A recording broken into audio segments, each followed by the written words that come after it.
Thank you very, very much, Vanaraji, and it's a real pleasure to be back here at the Mid-Essex Buddhist Centre. Last time I came, I was just so struck by the warmth of the reception from Vanaraji, but Vanaraji I knew was always warm and incredibly generous and friendly, but then I was struck that the whole Sangha was, in a way, reflected Vanaraji's warmth. And I thought that was just pretty special. I was saying earlier that Triratna is sometimes celebrated, known for its friendliness, and I think that's true and wonderful. But this centre, you've got something particularly special in terms of hospitality, friendliness, warmth, generosity. So it's a real pleasure to be back. Yeah. So yes, Vanaraji said that she'd like me to talk about conditionality and karma. And downstairs, Vanaraji was talking about the Buddhist vision, And well, I was thinking that, in a way, any real vision, including the Buddhist vision, I think any real vision has to address the individual person and their life, and it has to address the bigger context that we find ourselves in. So I know for me that was, I wouldn't have articulated it like that, but I think from an early age I kind of had both those questions going on. You know, one was sort of who am I and what should I do with my life, and particularly knowing that life ends. So I was saying last time, when I was 11, my dad died. So from a young age, I was aware that life was finite, it ended. And that ending, the knowledge that it would end, seemed to provoke this question of, so what should we do with life, with the time that we've got, given that we don't know what time we've got. And the answers that I saw around me of get a job, get a partner, get a house, go on holiday, none of that seemed adequate to the fact that here we are and we don't know how long we've got. None of that seemed adequate.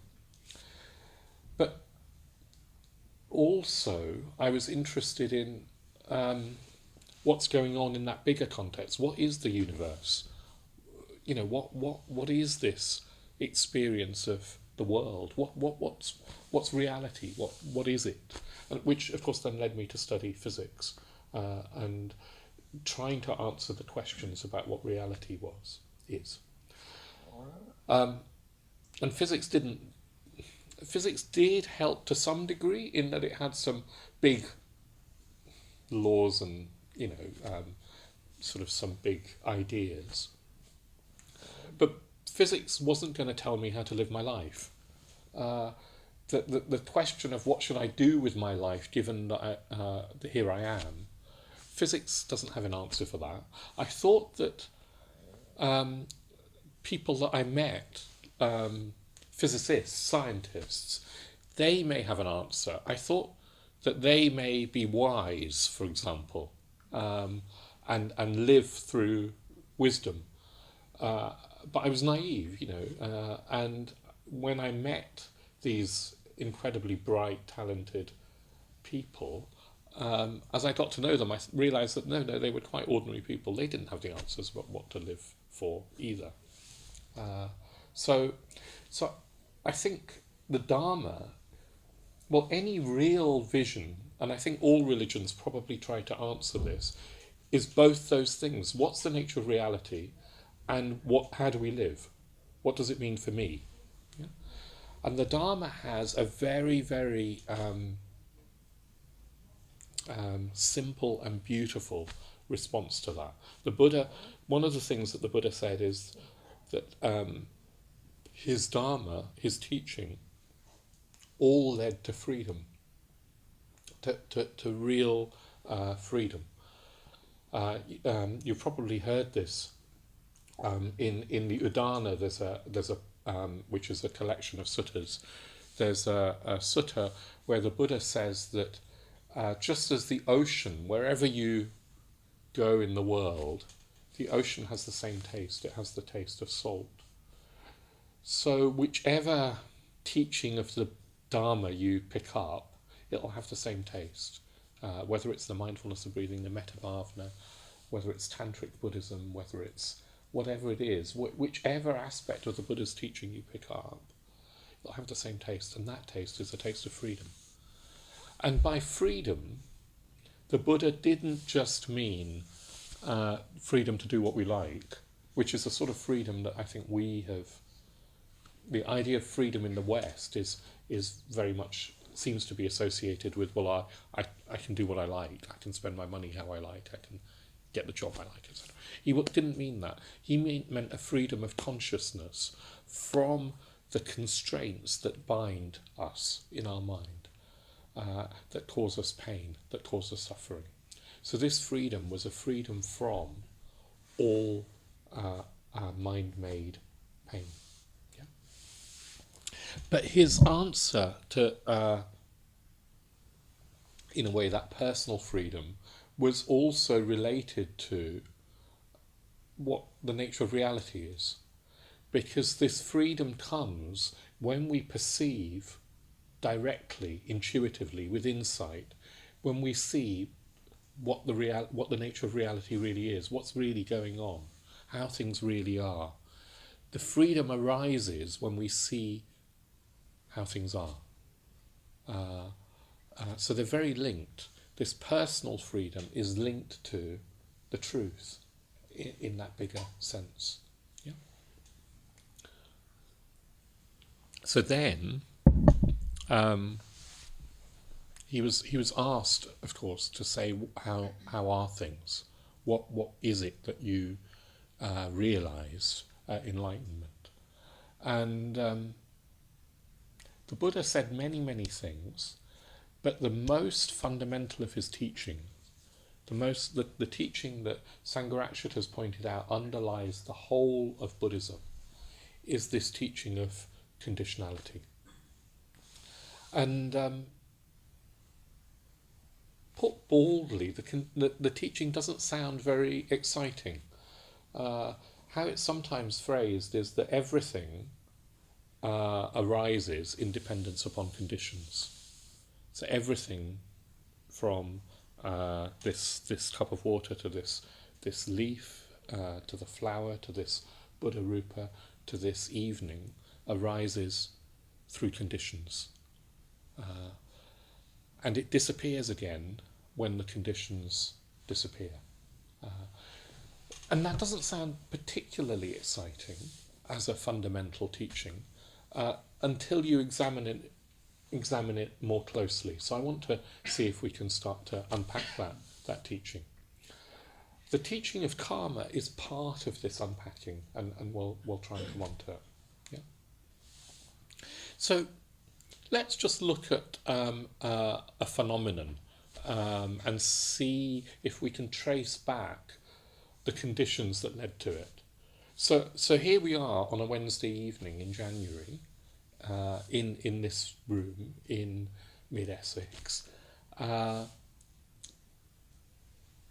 together. What are some of the conditions that have led to this evening happening now? I mean, this particular gathering with you here, me here. What are the conditions that have led to that? Anybody? I'll start by saying the generosity of our Sangha. The generosity of the Sangha. Generosity in terms of, doing all sorts of things to make the centre possible. Possible, yeah. So to make this building possible, yeah. The website that let you see who was speaking. Sorry? The website that let you see who was speaking. The website, that's right, that let you see who was speaking. Yeah, yeah. People wanting to listen to you. Right, so people wanting to listen to, presumably because they might have heard through the website or some other talks or whatever. Yeah. Vision. Go on, say more. So the intention of creating a centre. Yeah, the intentions of creating a centre. Yeah. So let's just explore that a little bit more. Whose vision was that? Is actually on Arizona. Okay, so you've got Vanaraju, Pechati and Aryasara as this Actually, heroic triumvirate that had the vision to create the centre. Yeah? And I'm sure if I asked Vanaraju and Aryasara, they'd say it was a vision that they had caught from Bhante Sangharakshita, who would, if he were alive, say that he had caught that vision from his teachers, who would say that they had caught that vision all the way back up to the Buddha. Yeah, they'd caught this vision. The vision wasn't just from nowhere. It was, it had its. Sorry, Progression. it was a progression. It had its precedents. It had its conditions. Or to go back to the website, if we look at, yes, there was a website, an ad on the website that said I was speaking tonight. Well, what would you say the website was dependent upon? Where does the website? What does that rely on? What, technically? Or, well, it relies Possibly. relies on the servers that run it. Okay. And the information has been put on there by who runs the website. So people who run the servers and the technology behind that and the information behind that, and you could go back in time and history in terms of the technology, and you could go back to who was it, Tim Berners-Lee, who invented the internet. You could go back to probably to I don't know. Alan Turing, and who developed, who had the idea for computers, and before that, you could probably keep going back, probably to the Stone Age, when human beings first started to make tools. Yeah, somewhere there's a progression, there's a link. Yeah, but also, what brought you here? Well, each of you has come here because you're interested in the Dharma, through something in your life, or in meditation. Something has caught your interest. Something about meditation and Buddhism has caught your interest. And if I was to ask each of you, and of course we haven't got time, you'd have to look at your whole life to find out why you were interested, why you became interested in the Dharma. And that might involve your upbringing. That might involve books that you've read. That might involve experiences that you've had. All sorts of things. Sometimes even unpleasant experiences. A lot of unpleasant experiences sometimes lead people to the Dharma. It might involve how you were brought up, which of course then goes back to your parents. I mean, we wouldn't be here, of course, biologically and physically without our parents, but psychologically we're also conditioned by our upbringing, by our parents. We probably carry our parents around in our heads somewhere, don't we? Yeah. Each of us has a personal history that's led us here, including, of course, me. Then we've got lots of physical conditions for being here, like the fact that you live, probably most of us live in this area, or you could be in Manchester and you wouldn't have come to the Mid-Essex Centre. So what led you to live in this area? There's probably a whole network of things. All the people that you've met that have influenced you, that have led you to live here and be here and perhaps get interested in the Dharma. If you start tracing back your personal histories, you find a web of, there's no one cause, you would probably find a web of conditions that have led you to be here. Yeah, each of us. And then, of course, this combination of however many we are, that's a new combination. This combination will never be repeated again. So all of those conditions, Vanaraji's life, Sangajit's life, Aryasara's life, my life, have all had to come, and Sangharakshita's life, the Buddha's life, have all had to somehow come together to create this unique gathering right now. you could say, you could trace the thing back to the birth of the universe. Somehow, if the sun wasn't there, or if our galaxy hadn't formed, none of us would be here. Do you see how a gathering like this, an event, actually any event, any phenomenon, is dependent upon an infinite number of conditions to precede it? Does that make sense? Buddhism says, often Western science talks in terms of cause and effect, like, I drop this and it falls to the floor, and physics can explain that. But Buddhism's more subtle than that. It says, look, it's not just that things happen because of one cause. There's a myriad of causes, a myriad of conditions, infinite conditions. I've just finished reading War and Peace, and Tolstoy understands this so deeply. So Tolstoy, who's read War and Peace? Has anybody read War and Peace? Okay, so I can make it up, actually. Oh, Vanaraji's read it. Okay, so I won't make it up. Tolstoy, he's talking about the Napoleonic Wars, and particularly the Napoleon's campaign in Russia, and the battles that happen there. And Tolstoy is very, very clear that when a battle is won or lost, historians say, oh, it was due to the generals or whoever was in command, their wonderful strategy. Napoleon's wonderful military genius led him to win this battle. And Tolstoy says, no. In a battle, every soldier fighting in the battle, every instinct that soldier has to fight or flee or fear, or every chance thing, even what their mood is like, what the weather's like, whether they feel hungry or not, every chance thing of every person involved, of the thousands of people involved in any one battle, leads to the outcome. He was saying sometimes it's complete from a big perspective. It feels random because there's so many tiny conditions involved.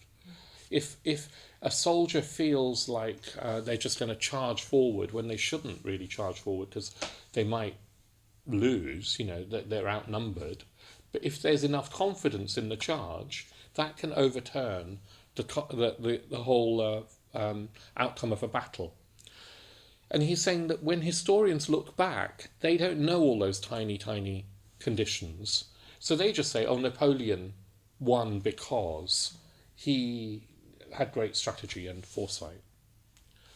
So Tolstoy had an insight into how things arise. They arise because there's a myriad, an infinite number of individual conditions that lead to something happening. Yeah. I'm a bit confused. If everything's conditioned, does that mean there's no free will? Let me come on to that. So, can you hold fire on that? And I'll come back to that. Let's stay, first of all, to trying to understand that what Buddhism sort of sees is that any phenomenon is part of a web of conditions. And that phenomenon itself becomes a condition for future conditions, for future things to arise. So if you take, let's go right down to a flower and a plant. What are some of the conditions that lead to a plant growing? Sunlight. Water. Soil. Nutrients. A seed, that's right. How they're taken care of. So there's Say that again? A human being involved in how they're taken care of. Maybe how they're taken care of, whether they're looked after or not. Yeah. So, and that's true moment to moment. So a plant, if it's living, will be exchanging light and water and air. It'll be interacting with its environment, the soil, all the time. Yeah, if it's a living plant, it'll be, even if it's a dead tree, it'll be decaying into the soil, and the air will be doing something, and the light and the heat and the moisture of the environment will be doing something. It's part of a web of interactions. That's the other way of looking at it. It's always in interaction with its environment. So when I say a flower or a plant, it's a bit of an abstraction. It's a bit of a simplification, because there's no real separation between this leaf and the air that's around it. I mean, it's breathing in. If it's alive, it will be breathing in carbon dioxide, as it were. It will be taking in light. It will be breathing out oxygen that then we're breathing in. Does that make sense? I mean, we know that. The Buddha didn't know all the science behind that, but we know that actually there's no real edges. Boundaries are artificial. There's no real edges. There's only interactions that are part of a web of flowing conditions and interactions. Yeah. But what our mind does is it can't handle all that complexity, just like the historians can't handle the complexity of what happens in a battle. Because you can't know every little condition. You'd go mad. We'd go mad trying to understand all the conditions that are leading to what's happening now. Yeah? We'd go mad. So what we do is we simplify things, and we just say, oh, this is a plant. We don't say, oh yes, it's a process that's also interacting with the air around it and the light around it, and we're somehow also in connection with it. We don't say all of those things. Just as the historian just says, oh, Napoleon won this battle. Yeah? It's a simplification, and it works at a common sense level, but Buddhism says that it's ultimately not true. And somehow this misjudgment, this misunderstanding, this delusion is connected to us not being free. This is why it's important. We're reading the world wrong, and that's keeping us bound. Yeah, that's keeping us bound. Now there's one more thing to say, and it might start to relate to your question, although the Buddha didn't really talk about free will, but I want to try and address it because I think it's an important question. There's one more thing to say. So the Buddha said that this whole phenomenal universe, everything that we can see and touch and experience, is just arising, is just a set of arisings of conditions. There are no real things, there are only processes, there are only events, and those events and processes have come into being through an infinite web of conditions, each one of them, and then as they arise, they condition other events and processes. There's just this web of conditionality, and that's what this phenomenal universe is. So that's one thing he said, and we're part of that. You know, our physical bodies are part of that, even our minds are part of that. But then the Buddha said that there's another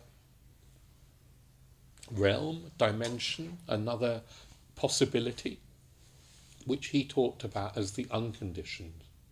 He talked about it as something in experience that isn't dependent on conditions, that is somehow outside of this realm that we call samsara.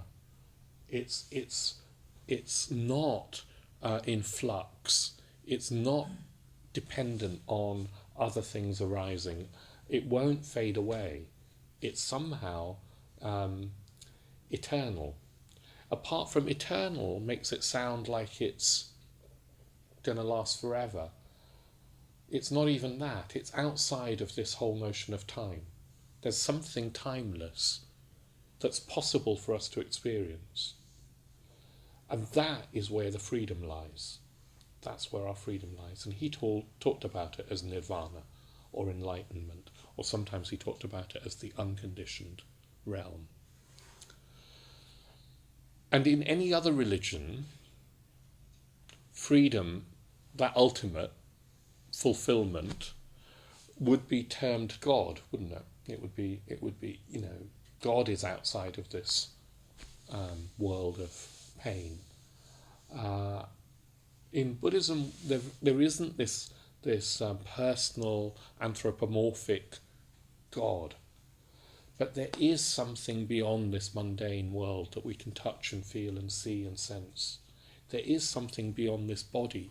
There is something even beyond our ordinary mind with its grasping and pushing and pulling and I want and I don't want, our self-centered mind. There is something beyond all of that. And that beyond, however you want to talk about it, is our own potential. It's you could say it's who we really are. You could say it's the true nature of our mind is not conditioned. It's somehow free. It always was free. And this realm, which isn't really a place because it's not in space, but we have to use language. I'm using language as metaphor now. When I say realm, you kind of think of something in space. It's not in space. It's not in time. It's not really within. It's not really without, because that's in space.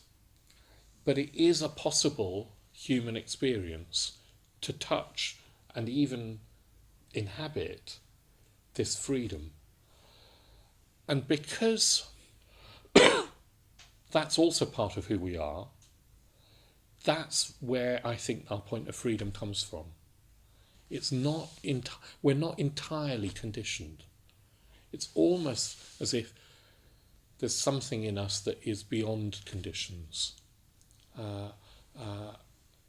Sometimes we know that. Somewhere, a lot of the time I don't know that. A lot of the time I'm just operating on a sort of habitual autopilot mode.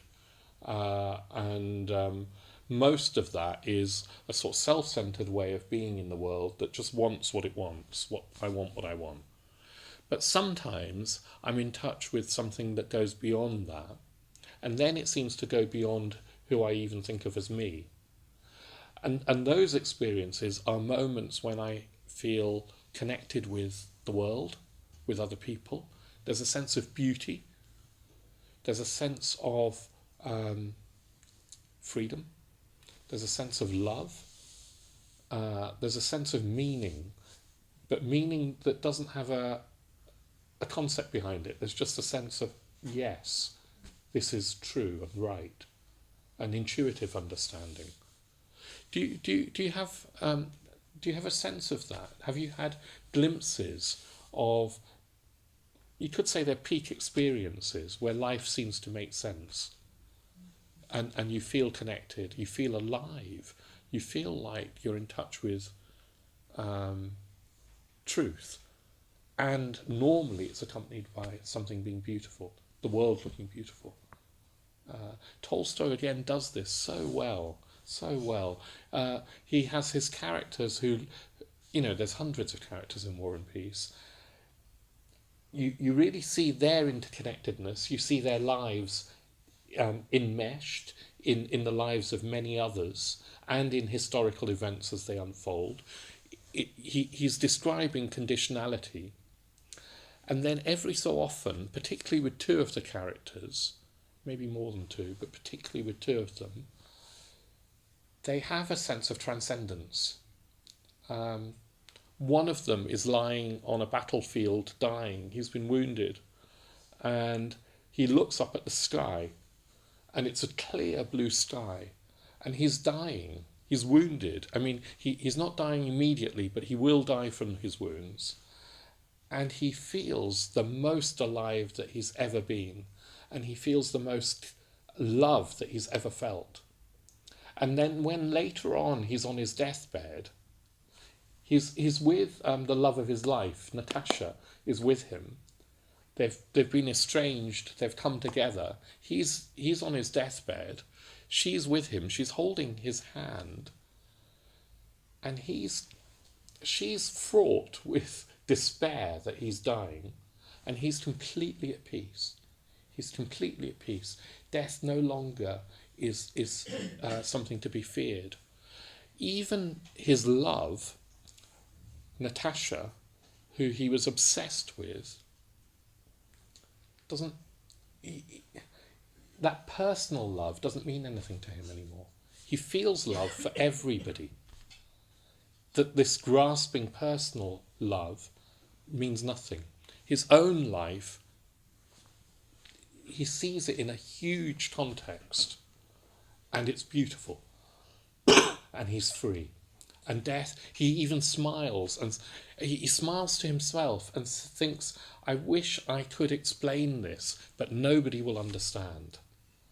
And he dies in a transcendent peace. He achieves freedom before he dies. Now that Tolstoy understood, because Tolstoy wasn't a Buddhist, but because all human beings are capable of that. This is what the Buddha was pointing to, that you don't have to wait till you die. We can realise this freedom in our lives. We're not bound by this conditioned world entirely. And one of the ways, so now I want to move on to karma. One of the ways that we, in a way, an essential way that we can move towards freedom is by working with this natural law of karma. And karma is one specific way in which conditions unfold into consequences. It's one way. And it's a law that says that if I act from love and generosity and awareness, then generally there'll be beneficial consequences for myself and for others. And if I do the reverse, act from greed and hatred and blindness, then generally my mind will suffer sort of pain, and it'll cause more pain in the world. That's the law of karma. There's more to the law of karma than that. But that's the essence, that our intentions, our states of mind, govern how we act, and we create a world that is bigger and more beautiful and more loving, or one that's constricted and tighter and more painful. Yesterday I was watching, have you watched The Choir? Have you watched The Choir with Gareth Malone? Gareth Malone is this choir master, this sort of genius actually. He goes into places and teaches people to sing and forms choirs. And through forming choirs, he forms community. He forms Sangha in our context, yeah? Anyway, it's on BBC, on iPlayer. Have a look. He's going into a prison for young offenders, 18 to 21-year-olds, Aylesbury Prison. And the governor of the prison has asked him to come and form a choir. And he goes in, and these 18 to 21-year-old young men don't want to sing. They're not interested. They're in there for murder, for armed robbery, for all sorts of offences. I mean, too horrible to contemplate, some of them. They're tough. They have to have this tough persona, and it's a brutal environment in that prison. There's a fight almost every day, and people end up. There's gangs in the prison after each other. Anyway, he's like this, I don't know, small, effete, Oxbridge educated, probably posh guy, into classical music, and they're not. and this meeting is extraordinary. He gets them to talk about themselves, and one after another, you hear them say, "Oh yeah, I did this, and I'm paying the consequences." I stabbed this person. I did an armed robbery. I did whatever I did, and I really regret it. I really regret it. I didn't know what I was doing. And one of them even says, prison is what I needed to teach me. It's very, very moving, very, very moving. And you could really see that these men, some of them, that the upbringing, the conditions of their life had led them to act in certain ways that then had had more consequences that had led to their world shrinking more and more, literally shrinking, till some of them spent 23 hours a day in a cell on their own. That's the law of karma in a horrible way. And these men, who've never heard of karma probably, were talking about that. Yeah, they knew that their actions had had these consequences for them, and they'd hurt others in the process. And there was remorse, there was regret. What we can do as Dharma practitioners is use this law of karma to move us towards freedom. We've got the choice. Meditation, particularly meditation like the mindfulness and metta bhavana practice, help us have more of a choice.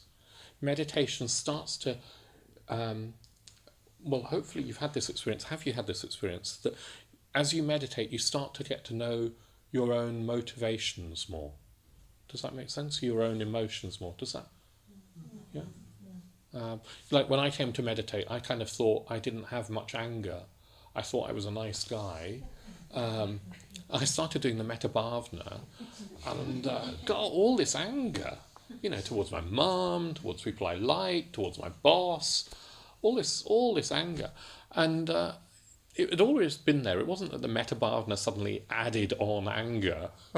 It was more that I wasn't aware in the past of what my own motivations were. And now I was becoming more self-aware. So when we're more self-aware, then we can have a choice. Do we want to act from whatever's going on for us, or do we want to keep that in check? Yeah, that's the start of freedom.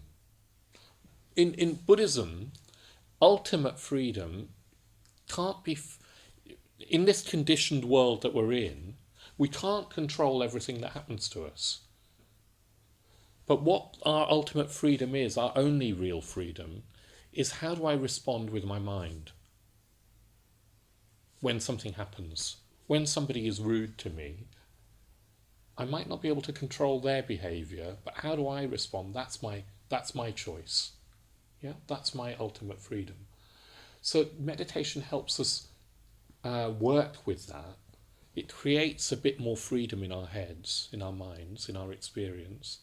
The law of karma teaches us that if we act skillfully through awareness, kindness, generosity, then we can move ourselves towards a little bit more freedom. In the converse, we just dig grooves in our mind that go deeper and deeper and deeper till they become ruts, till they become trenches. And some of these men that I was watching on television last night, they were in ruts and the trenches. Gareth Malone was getting them to write their own songs because all they wanted to do was rap. They didn't want to sing. They couldn't sing, apart from one of them. Anyway, so he was saying, never mind. So write about your life. What would you want to say? And one man talked about, I'm in too deep. I want to be free. I'm in too deep. There's no way out. They've thrown away the key. I want to be free, and I'm in too deep. The ruts of our mind go deeper and deeper and deeper through our actions. Yeah. So law of karma provides a way out. Really, I wanted to say, oh God, these guys need to learn to meditate. Singing's great, but it only goes so far. They need to learn to meditate. Everybody needs to learn to meditate, I think, and learn to take responsibility for their own minds and actions. If we can do that, we can start to create a world for ourselves and for those around us that is more aligned with enlightenment. Now, it doesn't mean that the law of karma is going to get us to enlightenment overnight. It doesn't happen overnight. It's gradual. But we can get to a point where this unconditioned realm, which is represented by the Buddha here, by the Buddha there, by Padmasambhava there, by all the Buddhas surrounding us, they're symbols for this unconditioned realm, this enlightened realm, this enlightened mind. We can get to a point, through working on our karma, we can get to a point where that unconditioned realm can touch us, where it reaches down, as it were, to us. And it's a bit like grace. Something new will arise in our experience. Something new will come in that wasn't of this conditioned realm, that even the law of karma didn't do. It's beyond the law of karma. It's beyond everything that we know. But we're only going to be receptive to that touch of the Buddhas, that grace of the Buddhas, that enlightened light. We're only going to be receptive to that if our minds are clear enough, calm enough, receptive enough, open enough, positive enough, connected with other people enough.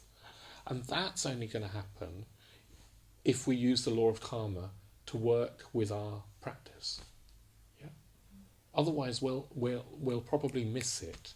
Actually, this light from the Buddhas is shining down all the time.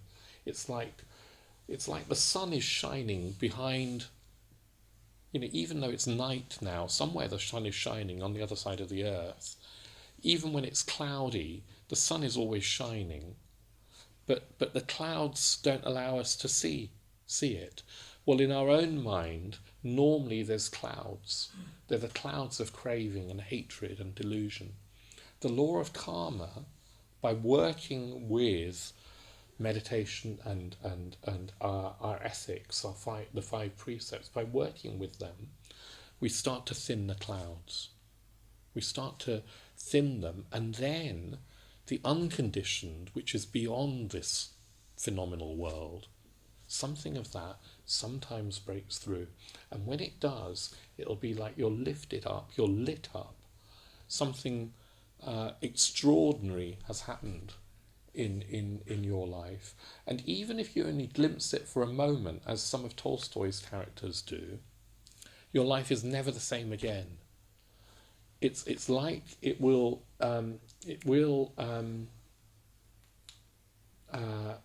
dissolve the fear of death, for example. So that's extraordinary. If we could live without being frightened of dying, I don't know, what would we do? It would lift. We wouldn't then be dependent on life going our way. Most of the time we're so concerned with making life work out for me, for you. Each of us is trying to get what I want, to be happy in this world. Well, if we were touched by the light of the enlightened mind, what happens in this world wouldn't matter, because we would be freer from that. So the worst thing that can happen in this world is sickness, death, pain, loss, all of that.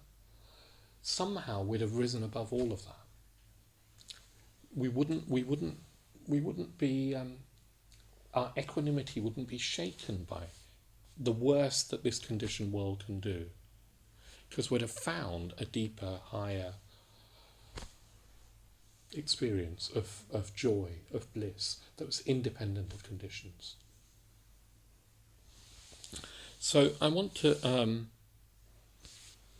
let me just see if there's any. Maybe we've got time for one question, and I want to finish with something.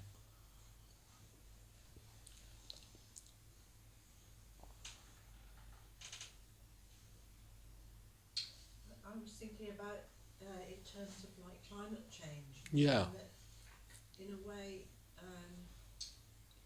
if everything is, because of the condition. Yeah.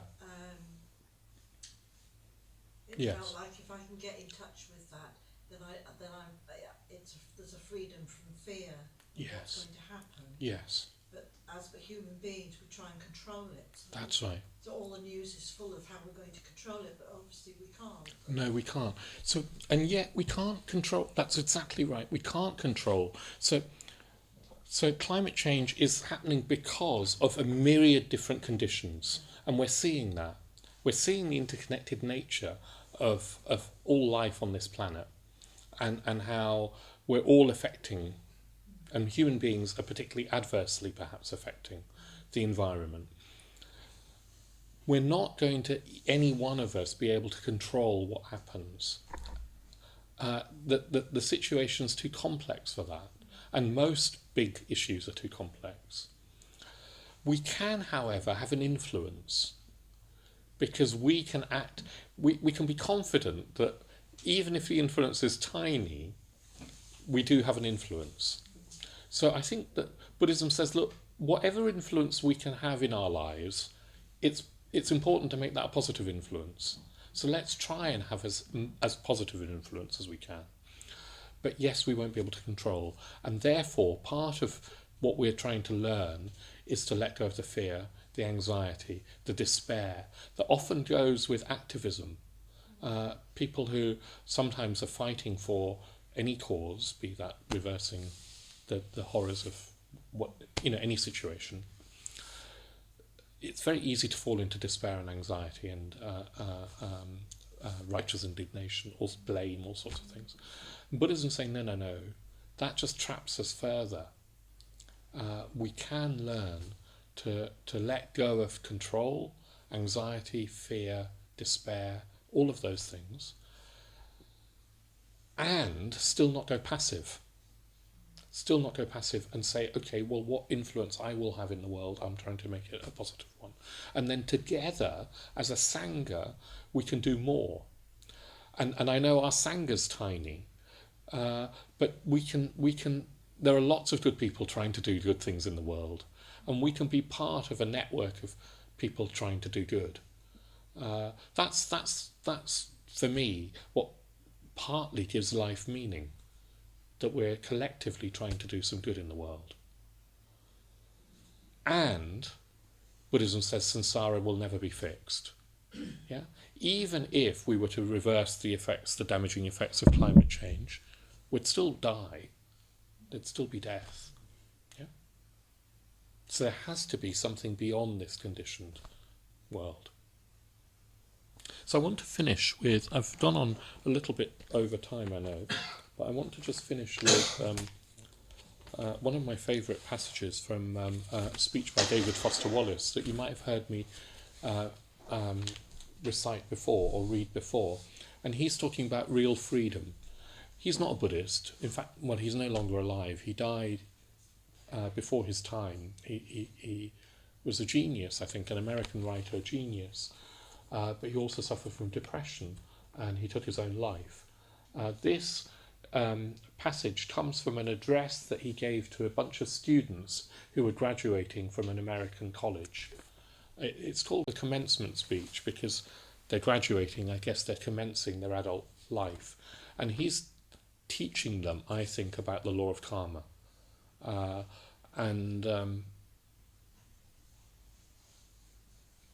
He touches on, I think, more than the law of karma. He's also touching on something at the end which goes beyond anything that we can grasp or talked about, this infinite something that isn't in time and space, that is our own birthright, that somehow it's who we really are, and it's what this reality, this world really is.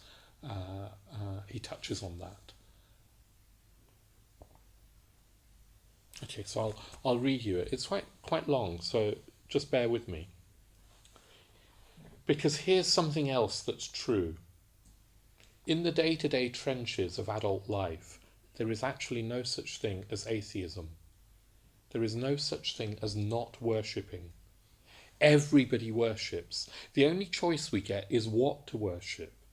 And an outstanding reason for choosing some sort of spiritual thing to worship, be it Jesus Christ or Allah or Yahweh or the Wiccan Mother Goddess or the Four Noble Truths, that's the right one, or some infrangible set of ethical principles, the reason for choosing one of these is that pretty much anything else you worship will eat you alive. If you worship money and things, if they are where you tap real meaning in life, then you will never have enough, never feel that you have enough. It's the truth.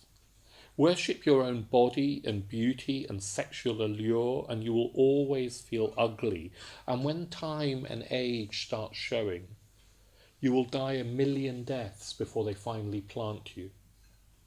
On one level, we all know this stuff already.